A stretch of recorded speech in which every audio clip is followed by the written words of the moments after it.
La mejor manera de aprender español. The best way to learn Spanish. In this video, we're going to talk about drills and resources that help you improve your Spanish versus actually speaking and practice conversation. So, la pregunta principal que me hacen a mí es cómo yo aprendí el español. The main question that I've been asked a lot is how I learned Spanish.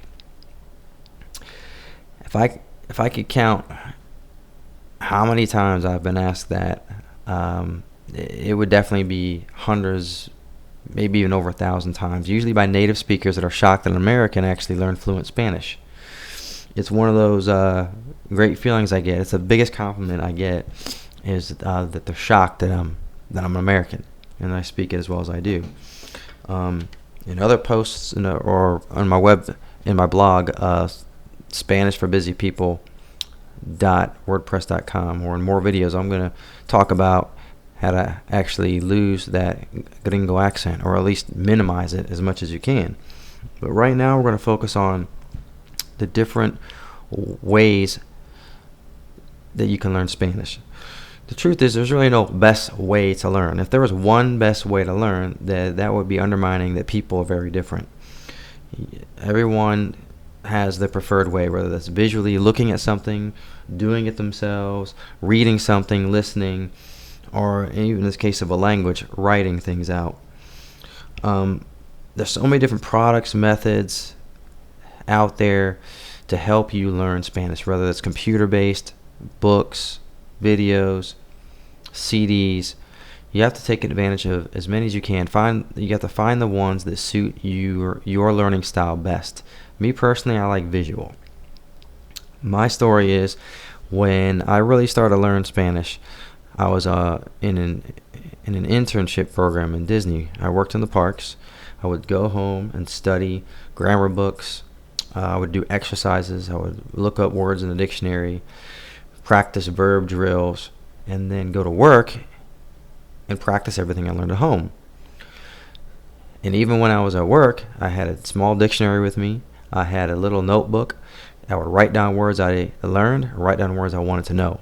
Look up words in a dictionary right in front of people I worked with, or even visitors that didn't speak any English. I did whatever it took to learn. But for me, that was my method, and I know that method is kind of boring for people. I like grammar. I always liked, even as a kid, English grammar, language art class, figuring out what the verb is, figuring out what the adjective was. I don't know why. That's just the way I was, and it helped me figure out my own way to learn Spanish later on. Some of you might like Rosetta Stone. Some of you might like listening to CDs, watching YouTube videos of Spanish songs, and to follow along with the words. I would try as many as you could, but in the end, you have to understand these are just resources. They are just drills. There was no way I was going to learn Spanish just by sitting at home and looking at the books. No matter how many vocabulary words I can recite, no matter how fast I could conjugate a verb, it didn't matter, because in order to speak, I need full sentences. I also need to understand what they're saying. I need to be able to think and respond fast enough to keep up with them. No one product, no one method is going to do that. Think about something. I want you to think about something that you know well, whether you're a musician, an athlete, an artist. When you were growing up playing baseball, if you just threw a ball or hit a ball in practice, it didn't mean that you're going to be a great player in the game. It just means those drills that you were practicing were going to make it easier to be more efficient, more effective in a game. If you are a piano player, there's going to be certain parts of the song. Now, I'm not a musician, but I did take some piano classes as a kid. I know that there's certain parts of a song that are harder than others. You're not going to just practice. You're not going to just, if you were going to, I don't know what you call it, do a presentation, or you're going to play a song in front of people. You're not going to just play in front of them without practicing.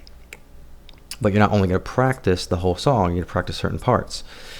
I'm not an artist either, but I imagine if you drew pictures with a pencil, you're going to practice different shading techniques, you're going to practice different strokes, You're gonna practice you're gonna practice how to proportion human body before you can actually sit down and do a full drawing from beginning to end. There's different parts to it, and there's different parts to a language. All these tools, all these methods will help you do the real thing in a real life situation. I don't want you to get caught up into the idea that all I have to do is spend money and that's all it's going to take to learn Spanish. I just got to buy Rosetta Stone. I'm just going to buy an audio set and voila, I'm going to know how to speak Spanish. It just doesn't work that way.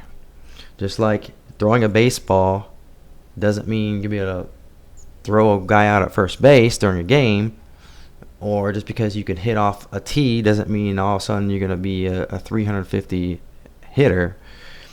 And just because you know how to draw a cartoon character doesn't mean you're going to know how to draw a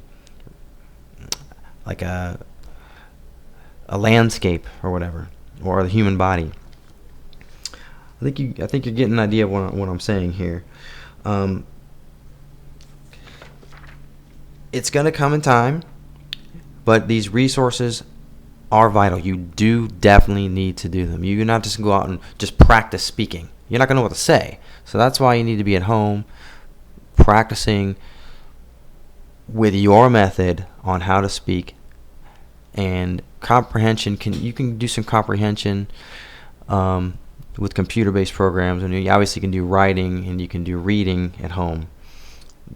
There'll be other videos and other posts I have where we just talk about those drills and different ways to do it.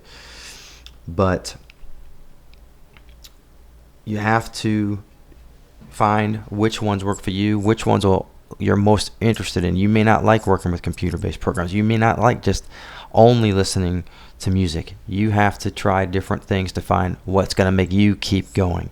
Your biggest enemy is going to be getting overwhelmed and not doing anything at all.